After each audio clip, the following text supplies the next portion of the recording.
And here's what top government sources are telling us on the India-US trade talks. India has said that they are hopeful of a tariff deal within a day or two as the talks are in the last leg. Agriculture and dairy, in fact, remain the two red lines. Government sources are also suggesting that India can't completely open up dairy as this in fact serves as a mainstay of the Indian economy. Many farmers involved in this sector and also other age products really will get impacted, and that's why it is something which is an absolute must to look at for the country. My colleague Pallavi Ghosh is now with us on the broadcast. Pallavi, dairy and agriculture. We have been discussing about how agriculture becomes very, very important as far as these trade talks go, but dairy as well.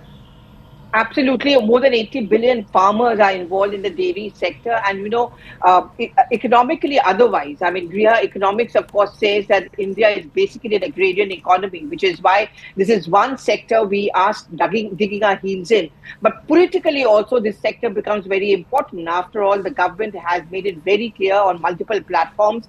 And what I'm picking up by way of my sources in the government is that during the Indo-US tariff talks, the Indian government representatives, Mr. Rajesh Agarwal, who's leading the negotiations, and the others have made it very clear that for us, what matters most is the welfare of our farmers and those who are involved in the dairy sector. So there is not going to be much compromise as far as this particular sector is concerned. And this is where the focus is going to be. The focus is going to be on the fact that while we are ready to open up a bit, it's not that no agricultural product of America is not going to be available or the Indian markets are not going to be open to them.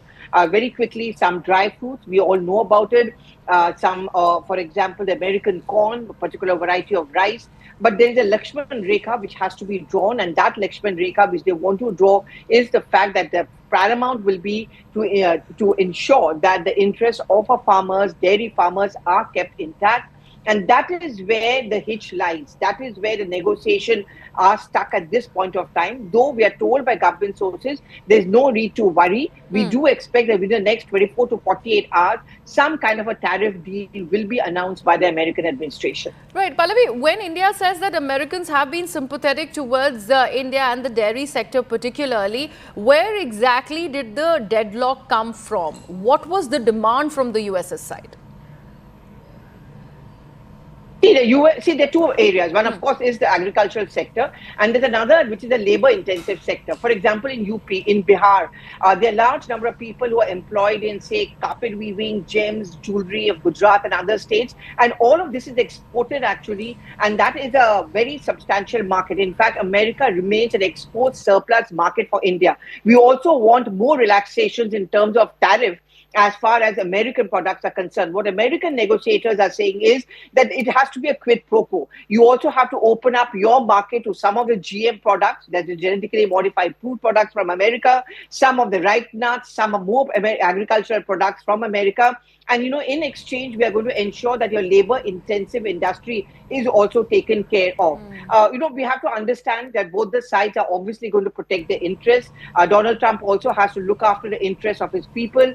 Whenever he speaks about tariff, he highlights the point that the American interest is paramount. There are going to be more jobs available in America. So that is his pitch. But India is making it very, very clear we are not going to be subservient. We are not going to bend much. Yes, we have good equations with America, but when it comes to labor-intensive industries like carpets, footwear, gems, jewelry, and also when it comes to agricultural products, dairy products, there's just little bit of leeway that we're ready to give to America. Absolutely. Pallavi, thank you so much. We are now joined on the broadcast by former diplomat Ashok Sajjanar early this morning.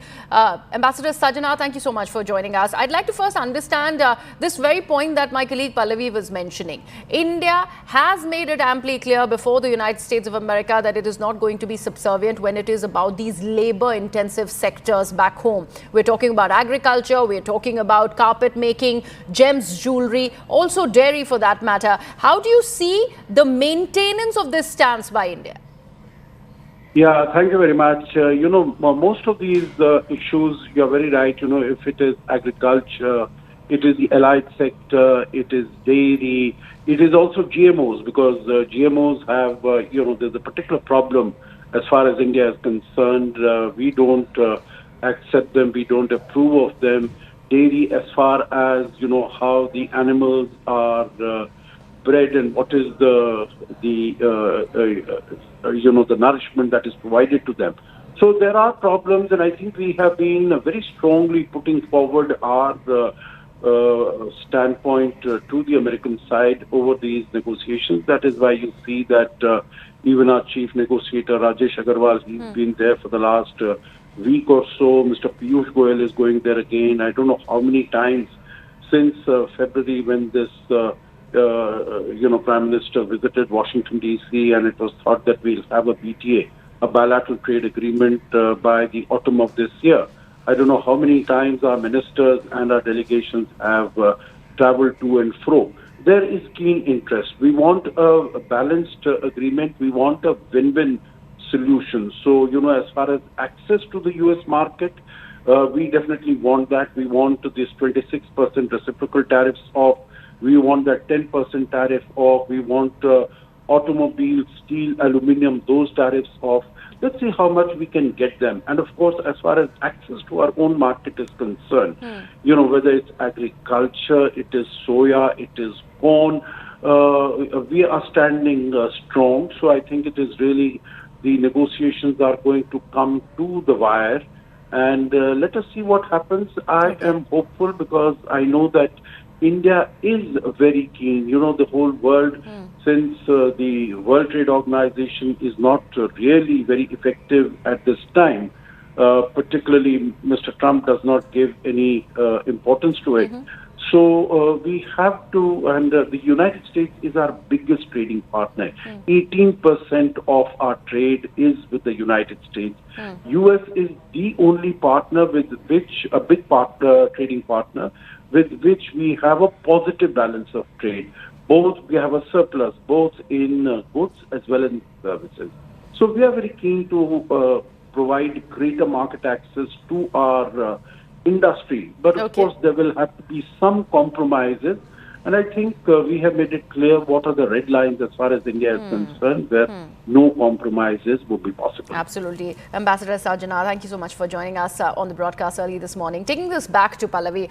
Pallavi, Ambassador Sarjana was mentioning about this very important aspect of how 18% of the trade comes from the US, as US remains the biggest trading partner for the country. And so far, that maintenance of a positive balance as far as trade sector is concerned has been there.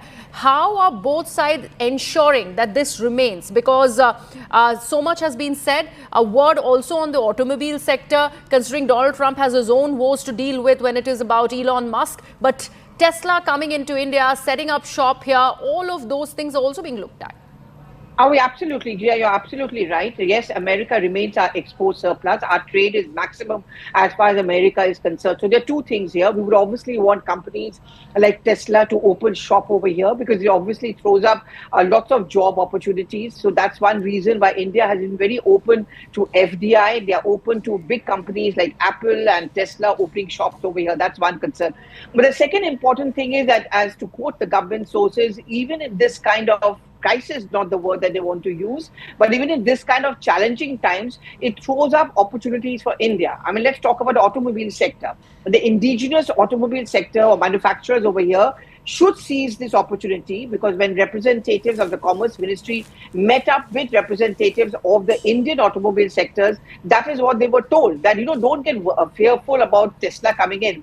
In case our tariff talks don't go smoothly as far as the automobile sector is concerned, you should up your game. You should come out with better products. You should offer it to the consumers, and the consumers will buy it from you, one, because of quality, and second, because it's going to be cheaper. So in these challenging times of tariff deal negotiations, Indian government is also looking at as an opportunity in multiple sectors, automobiles, agriculture, of course, the other sectors as well. So this is and also adding on to it, looking at newer markets, countries where India has not had a substantial amount of trade with, but who themselves are suffering this tariff burden or challenge from America, Canada being one example.